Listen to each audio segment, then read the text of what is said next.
Hello, it is Sunday, fun day, March 26th, 2023. Steve Sipress here, and got a business lesson to share with you. I hear it often, small business owners. I felt it often over the years. Man, how can you compete with the big companies?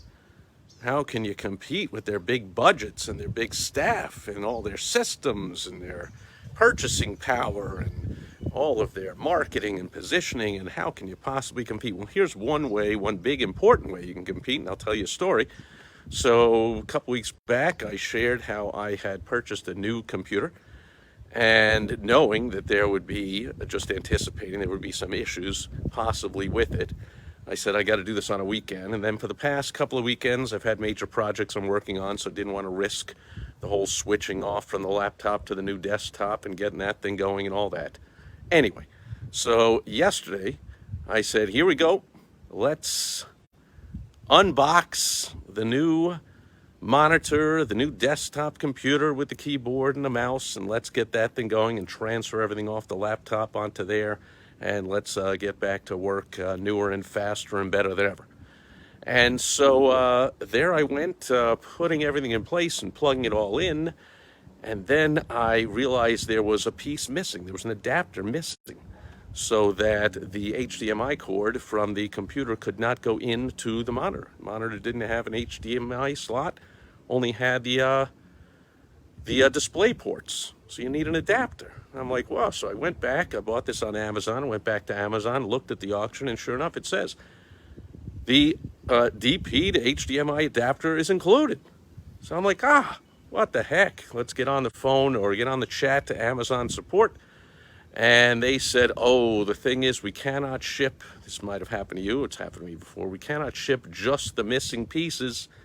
You got to send the whole thing back and purchase a new one. So I went to check out the new one, and I saw that, holy cremoli, the price has gone down by $89.10. I mean, I bought this thing for only $450, and now it's $360 or whatever. That's $90 difference, $89. I'm like, not a big deal, but percentage-wise, and if I have to pack it up and ship it back, might as well also save the $89.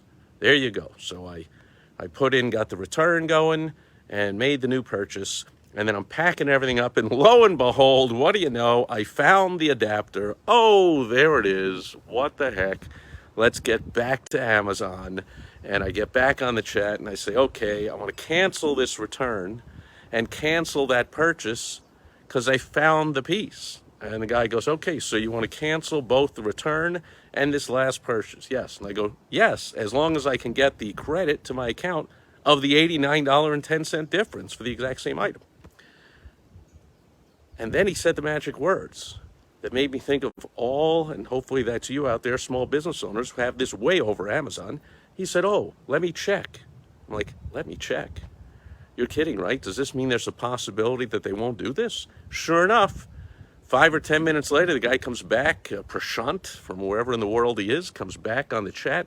Sorry, our system won't allow. I can't do the credit, so you might as well just ship that one back, and we'll deliver the new one. So the new one is due to come Monday, and Monday the UPS guy will come by and pick up the old one, and then I will do the unboxing, and I got the monitor all set up and ready to go. So now that I got things clear, I will just quickly be able to plug in that computer, and hopefully the transfer all goes well. But meanwhile, I'm like, you're kidding. I said, like, wouldn't you think Amazon, the most successful retailer of all time, the world's largest retailer, the largest online shopping site, one of the most successful companies in the history of mankind, blah, blah, blah, blah, blah, blah, blah, for all these reasons, wouldn't you think they would have something in their system that saves them from having to pay for the return shipping, pay for the shipping of the exact replacement item? That's 2 shippings they got to pay for. Not to mention I guess they pay them by the hour, but somebody's got to pack the thing up and put the label on and whatever. Like, all that time and effort and cost, if they could just go in their system and refund me the difference and save the 2 shipping time, money, and cost. Can't do it. Made me think right away of the small business owner. We can. So good news. We don't have to be that dumb because we're more nimble. So Amazon, of course, they know what they're doing to their business. They say that's smart. It's not worth all that time, energy, I guess, to program or to enable these customer service reps to do something like that. Now, a couple of business lessons. Number one, good news, small business owners, we're a lot more nimble than that. Take advantage while you are small, because when you get big and you put systems into place and you scale and you have much more staff and whatever, you might also have trouble doing some kind of nimble, fancy footwork when a situation comes up. So number one, good news for small business owners. Number two is I'm surprised Amazon doesn't have that in place, because I know other companies do, and I urge all my clients to do, and I do in my business. What you do is you give a budget to your customer service people. Now, you got to do the math. Depends what the client is worth.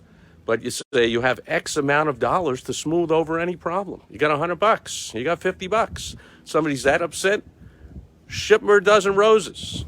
She's that upset, send her a gift card to her favorite restaurant for $50.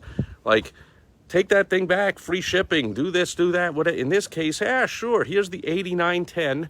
Happy customer. I would have had my computer up and running yesterday. Would have had it today. Not that I'm working today, but that would have been the cushion to know that when Monday comes, because I got some big appointments on Monday and that thing's got to be working. And, so maybe I won't try to plug it in on Monday. But, I'd have that thing up and running, and they'd have a happy camper, and they'd save on the dual shipping costs. Now, I know they get a huge discount with the UPS. They don't pay anywhere near what we do. But whatever. I mean, it's a computer. It's a big, heavy box. Even if it costs just $20 to ship both ways, that's $40 they're wasting. And they have a not as happy customer as they could be if they said, you know what, keep it. Everything's fine now. Let's cancel the other order, cancel the return, refund you the $89.10, and use your computer over the weekend. Oh, yeah, I will say as a bonus, funny, he comes on, he goes, may I suggest something that you might do, sir, in this case? And I'm like, sure, suggest away. Prashant. And he says, you can use this computer, and then when the new one comes, pack that one up, because you can return it within 30 days, 90 days, 60, or whatever he said. I'm like, oh, okay, excellent idea. And if it was I don't know, spatula, maybe I would do that. I'm like, dude, it's a computer.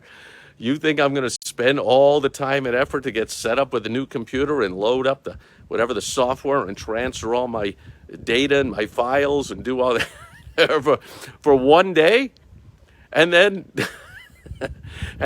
take it all back off of it, because I don't want anybody having all my files and whatever. I got to clean the hard drive back off and ship it back up on Monday, and then do it all over again on Mondays. I'm like, good idea, Prashant. So there you go. A little customer service snafu mess up by the big giant, too big to fail, you can't compete with them. BS. You can definitely outcompete the bigger businesses, because you have more personalized, better service, and you're more nimble, and you can do smart things or entrust your small staff to do smart things, whereas Amazon, I guess, does not trust the Prashants of the world. They must have too many thousands of customer service reps on the chat and the phone and whatever that come and go.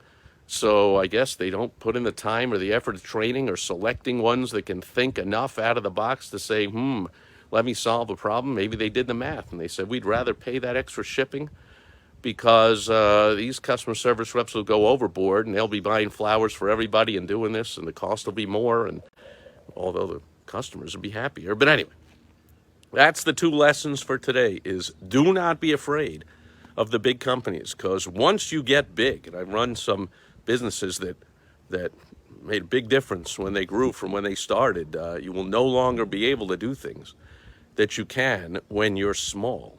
And number two, you might want to empower any customer-facing people. If you have techs in the field, say you're a heating and air guy, and you have 5 crews out there, enable the guy when he's putting something in that, let's say he, drop something on the floor and it stains the carpet, to have him throw him whatever it costs, I'll pay the dry cleaning. Boom.